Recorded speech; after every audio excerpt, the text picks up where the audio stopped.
The bonfire at the Moonvale Pack grounds burned high that night, throwing orange light across hundreds of faces gathered for the eve of the Alliance gathering. Elena Ashworth stood near the front, her hands folded tightly in front of her, waiting for the moment she had waited 3 long years for. Tonight, she believed, Marcus Hale would finally claim her as his mate in front of everyone. She had felt the bond the moment she turned 18. It had settled in her chest like a second heartbeat, quiet but constant, tying her to Marcus even before he became Alpha of Moonvale. She had told herself that his silence about the bond was only patience, that a young Alpha had many duties before he could think of a mate. She had defended him to her friends when they questioned why he kept putting it off. She had waited, and told herself that waiting was love. Marcus stepped forward into the firelight, and the pack quieted. He was tall, broad-shouldered, every inch the Alpha his father had raised him to be. Elena's heart lifted, thinking this was finally the night. Instead, Marcus looked past her, toward a woman standing near the edge of the crowd. Priya Sorensen had arrived only days earlier, the beta daughter of a wealthy pack from the Eastern Territory, dressed in fine cloth that caught the firelight. Marcus's eyes lingered on her for a moment too long before he turned back to the pack and spoke. He said that a bond, once formed, did not always need to be honored. He said that an Alpha's duty was to his pack's future, not to a promise made in youth. And then, without looking at Elena, he said the words that would end everything between them. He rejected her. The pack gasped. Somewhere behind Elena, someone whispered her name in pity. She felt the bond snap inside her chest, a cold, physical tearing that made her stumble half a step before she caught herself. The warm hum that had lived in the back of her mind for 3 years went silent all at once, leaving a hollow ache in its place. She did not cry. She would not give them that. Elena lifted her chin, turned, and walked through the crowd. Nobody stopped her. Nobody spoke to her. The pack members who had once greeted her warmly, as their healer's daughter, as the woman their future Alpha would one day claim, now looked away, unsure whether comforting her would mean defying Marcus. She kept walking until the firelight was far behind her, and the trees swallowed the sound of the pack. She did not stop at the edge of Moonvale's territory, where the old boundary stones marked the line no wolf was supposed to cross during a gathering. She shifted into her wolf form and ran, letting her paws carry her far past the line, into the forbidden woods, where outsider packs sometimes wandered during the festival nights. She ran until her legs burned and her lungs ached, until the humiliation in her chest turned into simple, bone-deep exhaustion. She collapsed near a moonlit creek, her sides heaving, and lay there in the silver light, with no bond, no pack claim, no direction left in her. She was not alone for long. A large black wolf stepped out from the tree line. He was easily twice the size of any wolf Elena had ever seen, his fur dark as the shadows around him, his eyes calm and steady. Elena tensed, too tired to run again, bracing herself for a challenge that never came. The black wolf simply lowered himself to the ground a respectful distance away, and waited, watching over her without approaching, as if he understood exactly how fragile the night had left her. They stayed like that for hours, 2 wolves in silence beside the water, until the sky began to lighten at the edges. As dawn approached, the black wolf rose and shifted into a man. He was tall, with dark hair, and a scar running along one forearm that spoke of old battles fought long before tonight. There was something quiet and certain in the way he carried himself, a stillness that felt earned rather than performed. "You are far from your territory," he said, his voice low and even. Elena shifted as well, suddenly aware of how she must look, exhausted and raw from crying she had refused to let herself do in front of her pack. "I know," she said. "I wasn't thinking about the boundary." I noticed. He did not ask why. He simply sat down on a flat stone near the creek, giving her space, and waited, the way he had waited all night. Something about his patience loosened the knot in Elena's chest.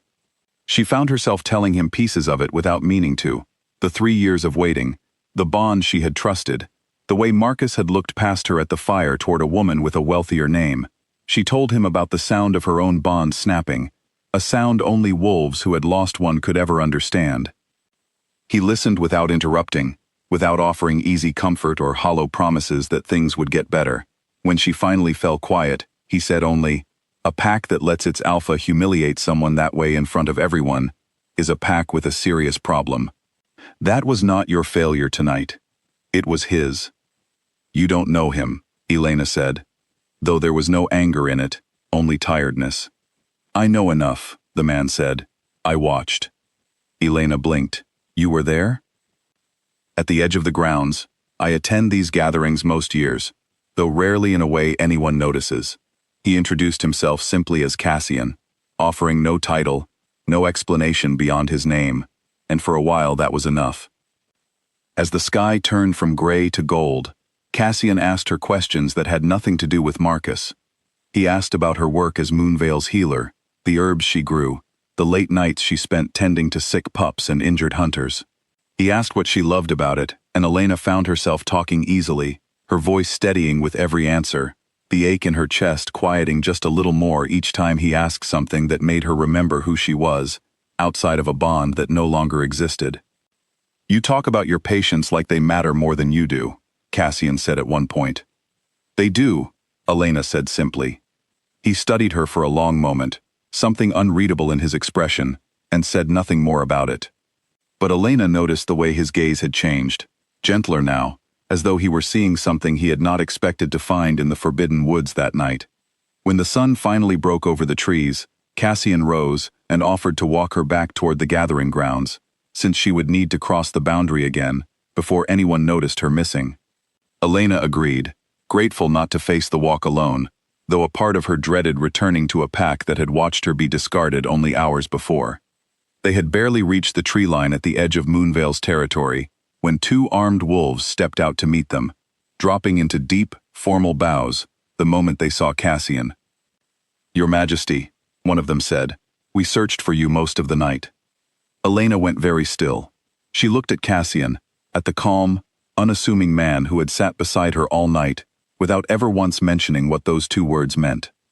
Her mind raced back over everything she had said to him, her grief, her humiliation, her private thoughts about a bond she thought no one outside her pack would ever hear about, and she felt her face go hot with sudden horror. "You're the Alpha King," she said quietly. "I am," Cassian said, unbothered by the guard's formality, his attention still mostly on her. "I didn't know. I would have—" Elena struggled for words, mortified. "I wouldn't have spoken to you like that. I wouldn't have complained about my own alpha, to the ruler of every pack in this territory. That," Cassian said, "is exactly why I let you keep talking." Elena stared at him, uncertain she had heard him correctly. "Every wolf who learns my title changes how they speak to me," he explained. "They tell me what they think I want to hear. They smooth over their pack's problems, hide their alpha's failures, worry more about impressing me than about being honest. You didn't do any of that. You told me the truth because you thought I was simply another wolf who happened to be sitting by the same creek." It was the most honest conversation I've had at a gathering in years. Elena did not know what to say to that. The guards remained a respectful distance away, waiting for their king's next word, and for a moment the forest was quiet again, just as it had been all night. "I should return before anyone realizes I crossed the boundary," Elena finally said, though something in her was reluctant to end the conversation. "Then let me walk you the rest of the way," Cassian said, "as myself. This time, since you already know who I am." She nodded, and they continued together, the two guards trailing a respectful distance behind. As they neared the gathering grounds, word of the missing Alpha King's night in the Forbidden Woods had clearly already begun to spread. Wolves from a dozen different packs turned to stare as Cassian walked out of the tree line at sunrise beside the very woman who had been publicly rejected only hours before. Marcus Hale was among the first to notice. He pushed through the gathering crowd, his expression shifting quickly from confusion to calculation as he took in exactly who was walking beside his former mate. Whatever ambition had driven him to reject Elena the night before now seemed to reconsider itself entirely in the presence of the Alpha King. "Elena," Marcus said, forcing warmth into his voice that had not been there the night before. "I was worried when you disappeared. Perhaps we acted too quickly last night. There is still time to speak with the pack, to explain that emotions were high, that nothing needs to be permanent." "Marcus," Elena said, her voice steadier than she expected it to be. You rejected me in front of the entire pack. There is nothing to explain. Marcus's eyes flicked toward Cassian, clearly recalculating his approach now that the situation had an audience he had not planned for. Your Majesty, he began, I'm certain this misunderstanding can be resolved quietly, without troubling. There is no misunderstanding, Cassian said. His voice did not rise, but something in it carried easily across the gathered crowd, silencing the murmurs immediately. I watched you reject a bonded mate in front of your entire pack, because you believed a different match might serve your ambitions better. That is not a misunderstanding. That is a choice, and you made it clearly enough for everyone here to witness. Marcus opened his mouth, but no defense came.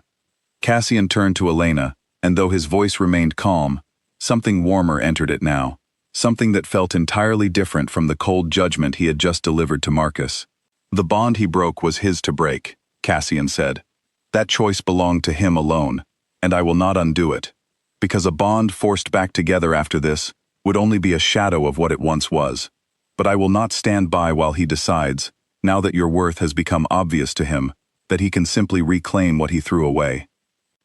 He faced her fully then, and for the first time since the guards had found them, Elena saw something almost uncertain in his expression, a rare crack in the composure of a man who ruled every pack in the territory. I am not asking this because of what happened last night, or because it would look well to the packs watching us now, Cassian said. I am asking because in one night, sitting beside a creek with a wolf, you believed to be nobody in particular, you showed me more honesty, more strength, and more integrity than I have seen from any alpha in this territory in a decade. I would like the chance to know you further, not as your king, but as myself. And if, after that, you find you wish it, I would be honored to ask for your hand. The clearing had gone utterly silent. Every wolf present, including Marcus, stood frozen, watching the woman who had been discarded at sunset, now being asked, gently, and without demand, for her hand at sunrise.